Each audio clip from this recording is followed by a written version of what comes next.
Welcome to the Made for Business show where Catholic moms come to create financial freedom for their families. I am your host, Sterling Jaquith, and today we're talking about Catholic business facts versus drama. And this is something that I've talked about a little bit before, and I talk about it in almost every workshop that I put on or every program that I do because we have human brains and they're very dramatic. And they want to tell you a lot of sentences that feel very serious. It feels like the truth. And most of us hear those sentences and go, oh yeah, that sounds reasonable. That's probably true, right? But a coach is trained to question all the sentences. And so I want to teach you how to do that in your own self-coaching with your business. When you think that there is a problem in your business, you're going to describe it in a lot of sentences. I don't have enough time. I don't know how to use technology. Nobody likes my product. My funnel isn't working. I'm not good at sales. Those are all sentences that I would put in the drama bucket. Okay? None of those were facts. Even my funnel isn't working isn't a fact. What does working mean? Right? So we want to get really good at writing down the facts. Now, if my heart is feeling a little bit crumply, I'm not always in the mood to do this. But usually by the time I wake up the next day or sit down in my office, I'm ready to go, okay, what were the facts? Okay. So let's just take Instagram subscribers as an example. Sometimes I have Instagram subscribers unfollow me. Like you'd think as you start putting work out there and you start doing amazing YouTube shows that people would start following you and those numbers are just going to go up. But if I've checked it a couple times within the day, sometimes I see that it goes down. Right? And I could have a lot of drama about that. Right? It could be like, they don't like what I'm saying. They're not interested in business. They don't like me. I don't know how to write copy. I'm garbage at the algorithm. I'm terrible at taking pictures, right? Like I could have all these stories about it instead of just saying, I have 2,000 people that follow me and 2 unfollowed me yesterday. Isn't it great that I have 1,998 people who are following me? What do they need to hear? What are the facts? And I like to ask myself the positive facts in addition to what my brain thinks is the negative one. So if my brain thinks 2 people unfollowing me is negative, I will still give equal airtime to the positive story. Yeah, but 1,998 people are following you. And then I will tell my brain something like, we want people who love what we're writing about to follow us. They probably weren't our people anyway. That's great. I want a really cultivated Instagram follower list. I want a really cultivated email list. Please unsubscribe if you don't want to hear what I have to say. Then you're not my person, and that's okay. So we want to get really good at asking about the facts. I had a launch that flopped. Okay, what does flopped mean? Well, I really wanted 50 people, but I got 28. How much was your course? Well, it was $1,500. So $1,500 and you got 28 people to pay you that? That's incredible. That's a 5-figure launch. And usually if I'm asking a person about this situation, I can say, have you ever done that before? And be like, no, it was actually the best launch I've ever done. Like, what? That's amazing. But your brain always wants to focus on the gap. It always wants to say, we wanted 50, we only got 28. So you're a big loser because you didn't get the 22 in between. Instead of looking at the gain, you're a person who now has been through a launch. You learned so much regardless of how many people signed up. 28 people were inspired by you and have chosen you to be their guide and their teacher. It's incredible. Our brains are so good at focusing on the gap instead of the gain. Have I talked about Dan Sullivan's book, The Gap and the Gain, yet? If I haven't, that is another way to say, get our brain to focus on the positive. His book is called The Gap and the Gain. It's fantastic. I'm a big fan of Dan Sullivan. But in addition to focusing on how far you've come, I just really want you to nail down the facts. And then write the facts down on a piece of paper and ask yourself, hey, brain, what are you thinking about those facts? That is the drama. Catholic business is about facts and then drama. And once we write the facts down, I find that it really quiets my tension or my dread or my sense of being a failure or a fraud. And I really like to compare my facts to last year or 5 years ago. And then I usually throw myself a party. Oh my goodness. You are doing amazing. I think it's amazing that I'm putting these YouTube videos out. I've been in business for a long time, but I've never really done the YouTube thing. And I know I'm not even doing it really well yet, but I'm doing it. I'm doing it consistently, and I'm enjoying it. And I know next year I'm going to look back at this one and think, oh my goodness, we've come so far. But for now, I'm pretty happy with where I'm at because I wasn't doing this 6 months ago. And I've never done this before.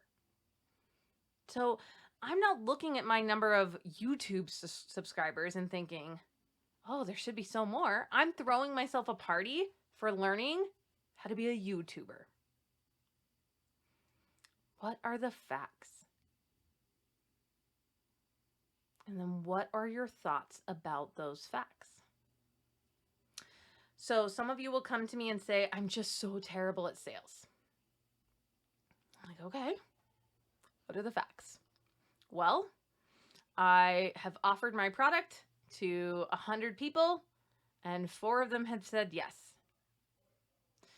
And because you have a story about how it should have gone in your mind, you'll decide what the problem was. Well, it was probably the sales. I screwed it up. Could be that the offer's wrong. Could be that you're offering it to the wrong people. Right? And so it's important to write down the facts. Then write down your thoughts about the facts. What's the drama? And if you want to, you can model out your drama, right? And when I tell you to model something out, what you're going to do is you're going to put your fact in the circumstance line. 3 out of 100 people bought my widget. What's your thought? I'm terrible at sales. Then what's your feeling? I feel like a loser. Or I feel hopeless because I know you need to be good at sales to build business, which isn't even true, but you might have that thought. Hopeless. And then what are you doing in your business when you're feeling hopeless? Well, you're probably not working a lot. You're probably watching BBC Pride and Prejudice episodes, or scrolling on your phone, or taking another course, but doing it frantically and with hustle energy. What are you not doing in your business when you're feeling hopeless? Probably not planning, probably not researching, not in a calm, open-minded way. Probably not praying and saying, Lord, I feel like you called me to business, but 3 out of 100, I'd like it to be more than that. What should I do? You probably aren't talking to the 97. Like if I had 97 no's, I'd go ask them, hey, why did you guys all say no? I would send out an email to everybody I offered it to. I would offer an anonymous form and I would just say, hey, just trying to get some feedback, totally anonymous. I'm just asking the last 100 people why they didn't buy. I probably wouldn't tell them there was 100. I would just say everybody who said no in the last quarter, why you didn't buy, and then you would get some feedback. Price was too high, didn't like it, didn't really understand it. That happens a lot. Sometimes I land on your sales pages, you guys, and I'm like, I just don't totally get what you're selling. There's a lot of cliche phrases in there, like up-level your life, but I don't really get what it is. And what are you going to do to help me up-level my life? What does that even mean? So you might get that feedback, and then change your offer or change your sales page. But when we're believing the thoughts that are very dramatic, like I'm terrible, this isn't working, I'm never going to make it, we don't access our problem-solving part of our brain. So no matter what you're doing, whether you're having goal drama, whether you're not sure about what to do to market your business, whether you have a difficult situation with a client, I want you to ask yourself, what are the facts? Provable in a court of law, no opinions. Client is very angry. Well, how do we know? She wrote me this email. She said she'd like a refund. Did she say she was angry? Well, no, actually. She said she was busy and she doesn't have time and she had a financial thing come up and so she wants to drop out and she'd like her money back. Okay, so she's not angry. You can put a client's words in the circumstance line and then put your thought about it. But a lot of times we will read an email from our clients and then kind of interpret what we think it means. She's upset, she's disappointed, she doesn't like me. What are the facts? Client said this, wants a refund. What do you think about that? You'll have lots of thoughts about that. And you'll spin out in drama about that instead of just deciding, I'm going to give her money back. I'm going to give half her money back. I'm not going to give her money back. There are only a limited number of choices there. So I just want you to take a deep breath, go outside, drink some tea, take a bath. You might need distance if your endocrine system is really activated. I like to say you're puffed out. If you're puffed out like a pufferfish and your emotions are running high, you can feel them coursing through your body, either panic or fear or frustration or anger or despair, those like big feelings. You probably need to calm down before you make any decisions. And then when you calm down and your nervous system is a little bit quieter, you're not puffed out, you have access to your prefrontal cortex, then you can say, hey, darling, I love you. Roll up your sleeves. What are the facts? What are the facts versus the drama? We talked about this today in the workshop that I ran about setting impossible goals. I might do an episode on that. I'm not going to get into that right now, but we talked about setting goals for your business, and you're going to set the goal and you're going to figure out the math. Okay, what would I need to sell to hit that goal? Then you're going to ask your brain, okay, what do you think about us accomplishing that goal? And then it's going to have lots of drama because business is just math and drama. Or we can say facts and drama. A lot of times it is really just math. It's about numbers, money in, money out. But sometimes it is about facts, like clients being upset. There isn't really math there. I guess the math is just, are you going to refund the money or not? And so as you approach your business like a scientist, remember, we're going to be like a scientist and we're just going to test things out. We're not going to make the results mean anything about who we are. We're going to stay committed to our goals. I'm going to figure this out. I'm going to push through this. I'm going to learn Facebook ads. I'm going to figure out how to understand the Instagram algorithm. I'm going to learn about sales. I'm going to learn about copywriting. I am committed to figuring this out. And then you can just ask yourself, what is the math of the situation? What do I need to do next? But from a place of calm and peace and problem solving.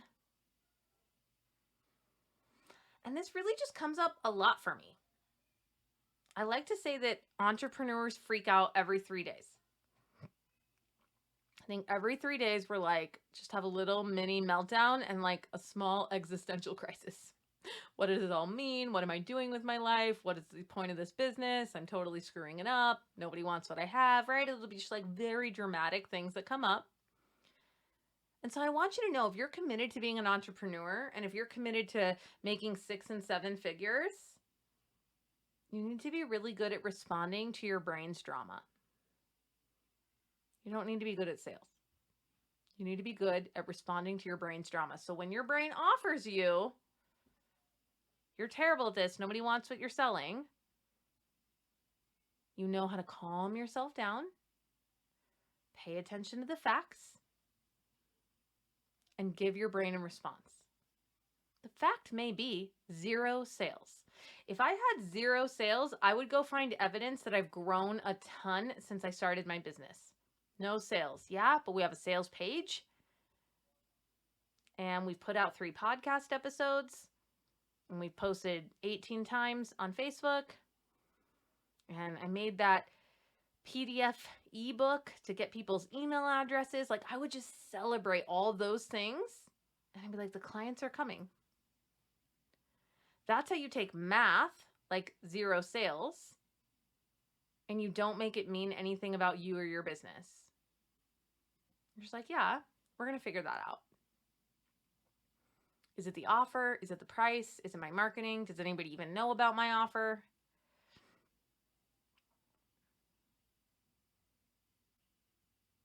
So I know that business can sometimes feel very overwhelming, can feel very emotional sometimes. We kind of love our businesses. We're kind of involved with them. It feels like a relationship. And just like in any relationship, when it stings us or our feelings get hurt, or we feel like we're accused of something, or we feel like we're not good at something, we often have a fight or flight response, and that doesn't help us grow our business. It doesn't help us to be a problem solver or a scientist. And so I want you, if you're having any challenges in your business, write them down as headers. And then under each header, you may only have 1 problem, but you might have 3. Say, what are the facts? And then don't hold back. Write down the dramatic thoughts that you're having about those facts. Don't coach yourself through it right away. Don't go straight to, well, I should think this, and I'm so successful and everything's great. Go find those, what I call unintentional thoughts. Those garbage thoughts that tell you you're wretched and you've totally screwed up and it's hopeless and you've wasted time and you've wasted money and you're ignoring your kids and everything's terrible. We want to see those. We want to shine a light there. Darkness cannot live where there is light. The Bible tells us that. And so I want you to shine a light on those thoughts. Then you can begin to create responses to your brain for those thoughts. That's why it's important to know what they are, because your brain's going to offer those again. Like, I have some clients and their hang up is time. And we may talk about it every week. I just feel like I don't have enough time. And it's so cool to be a coach because you can just see everyone's drama and everyone just has like their own personal brand of drama. But it just comes up often. And so if time is your challenge, do you want to create several thoughts that you believe? So not thoughts we just make up that we wish we believed. Thoughts you really believe to counteract the thoughts you have about time. I have plenty of time. I always get the important things done. I've planned for this. I'm really good at knocking things out. And so we're looking at the math, we're looking at our dramatic thoughts, and then we're creating responses to those thoughts. And then we're just going to practice them. We're going to practice them. And the more you practice them, the more you will short circuit this fight or flight response. Maybe you do a launch and maybe nobody's bought in 6 hours. And it's funny how, we'll have a cart open for 3 or 5 days, but in the first 6 hours, if nobody buys, we're like, well, it was a flop. No one's going to do it. But if you go into it having some thoughts prepared for like, oh my goodness, almost everybody buys in the last day, and I'm so proud of you for even just doing this launch, you're already a winner. You might be able to short circuit that fear response, and you may not. right? You may just be a totally normal human entrepreneur who's going to freak out every 3 days and needs to do self-coaching in the morning. It's totally fine. But I want you to feel like you have the tools to manage your mind. Because one of the things about being an entrepreneur is it makes us feel out of control because we just rarely know what's going to happen. It's so unknown. Our brains hate this about entrepreneurship. It's like, what's going to happen next month? We don't know. Or next year or in 10 years. Like everything is so unknown. But the way you can find peace in that is just by knowing, yeah, brain, but I have some really great mindset tools and I'm going to use them. I'm going to protect you. I'm not going to let us go to the scary place. We're not going to fall into the black hole of unknown risk and consequences that you seem to be very focused on. I'm going to take care of us. We're going to do our coaching. We're going to spend time with the Lord. And we're going to figure it out. And I'm going to be nice to you.